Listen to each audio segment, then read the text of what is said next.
Orang hanya tahu Rusia menginvasi Ukraina, akan tetapi mungkin mengkesampingkan 26.000 personel tentara bayaran yang dikirim berasal dari lebih 27 negara di dunia, semuanya untuk membantu Ukraina. Mungkin saja atas nama Privacy Army, namun, demikian banyaknya negara yang terlibat menghasilkan fakta lain.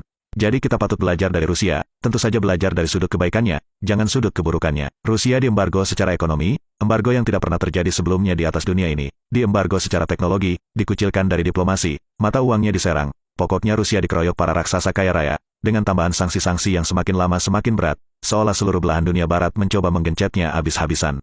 Lihat, yang mengeroyoknya bukan negara sekelas sayur asam. Di sana ada Amerika sang superpower militer, superpower ekonomi, superpower mata uang. Di sana ada Inggris, mantan superpower Eropa, mantan penguasa lautan, ada Jerman, ada Italia, ada Prancis, Swiss, ada Jepang, ada Australia, ada Kanada, ada Polandia, dan masih banyak lagi. Semuanya adalah negara-negara super kaya, yang memakan lebih 60% porsiku ekonomi dunia dengan biaya hidup rakyatnya yang mahal-mahal. Sekilas Rusia pasti akan hancur ekonominya, pasti akan resesi.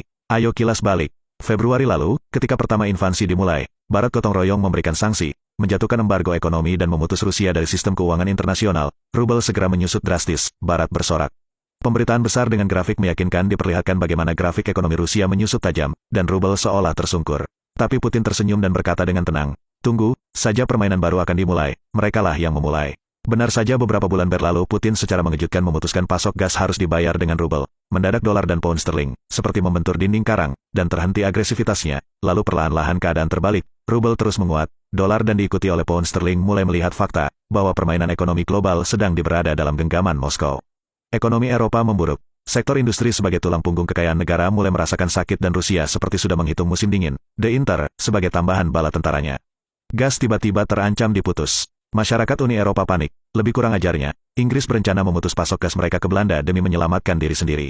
Di Kremlin tampaknya Putin tenang-tenang saja, tentu saja dia masih mumet memikirkan akhir peperangan, atau dia bahkan berencana memperpanjang peperangan, untuk membingungkan sekaligus lebih mengacaukan ekonomi Barat.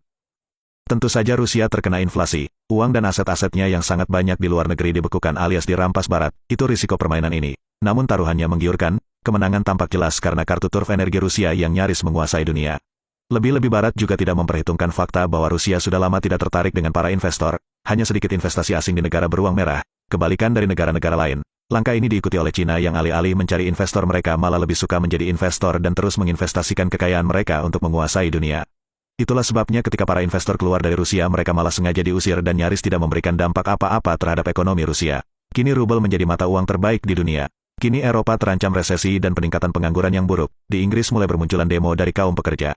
Amerika juga memperlihatkan tanda-tanda lampu merah, dolar mulai turun diikuti pounds dan mata uang euro. Nilai mata uang mencerminkan kekuatan ekonomi. Ada tren yang diabaikan, bagaimana masyarakat kebanyakan lebih membenci NATO ketimbang Rusia. Apakah ini tandanya Putin sudah sukses menunjukkan betapa kuatnya Rusia? Belum, menurut pakar ekonomi Barat mereka sangat khawatir bagaimana Cina dan India mulai memborong energi Rusia dan membayarnya dengan rubel. Rusia dan Cina sepertinya dipercaya merencanakan ini semua sejak lama, mereka mengetahui rencana invasi berikutnya. Kondisi hubungan internasional kian memburuk ketika Biden juga berkata mereka akan mengirimkan tentara untuk melindungi Taiwan. Hal tersebut membuat Cina marah dan dapat dipastikan sedang menyusun rencana jangka panjang untuk menghancurkan Amerika secara finansial. Kita berdoa semoga Perang Dunia Ketiga ini berakhir, karena nyatanya sudah hampir 60 negara di dunia tumbang ekonominya akibat krisis energi dan pangan yang diakibatkan invasi Rusia ke Ukraina.